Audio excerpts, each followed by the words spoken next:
আসসালামু আলাইকুম ফ্রেন্ডস, আজকে আমি আপনাদের একদম ঠান্ডা ঠান্ডা milk banana shake recipe share করব। এটা ইফতারির পরেই বলুন বা রোদ থেকে কেউ হঠাৎ করে এসে গেলে এরকম খুব সহজে বানিয়ে দেবেন, সবারই খুবই ভালো লাগবে, তৃপ্তি সহকারে খাবে। এর জন্য আমি এখানে 4টি খেজুর নিয়েছি, 5টা কাজু বাদাম নিয়েছি, 7-8টা কাঠবাদাম নিয়েছি, 4টে ব্যানানা নিয়েছি আর 1 কাপ পরিমাণে দুধ নিয়েছি। আর ব্যানানার পরিমাণটা যদি বড় সাইজের হয় তাহলে আপনারা 2টো নেবেন। এরপরে আমি সমস্ত খেজুরগুলো ছাড়িয়ে নিয়েছি, তারপরে সমস্ত বাদামগুলো দিয়ে দিচ্ছি।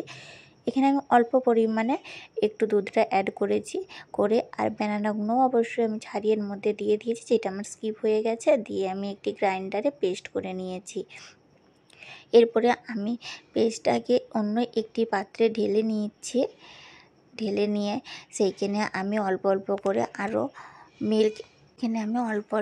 আরও মিল্ক অ্যাড করে দিয়ে একটু পেস্টটাকে অ্যাডজাস্ট করে নিচ্ছি। দেখুন, আমি পেস্টটাকে সমস্ত মিক্সড করে নিলাম।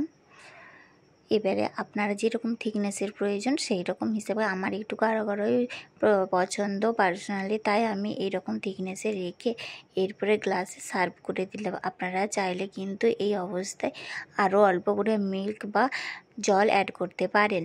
আর যদি মিষ্টি পছন্দ থাকে তাহলে অবশ্যই এখানে চিনি অ্যাড করে দেবেন। এরপরে আমি উপর থেকে বাদাম কুচি আর খেজুরের কুচি দিয়ে সাজিয়ে নিচ্ছি। ব্যাস, একদম আমার কিন্তু মিল্ক ব্যানানা শেক রেডি। খুব দ্রুত এটা বানানো হয়ে যায় আর গরম গরম খেলে তৃপ্তিও আসে। তো আমার ভিডিওটা ভালো লাগলে প্লিজ লাইক, কমেন্ট আর সাবস্ক্রাইব।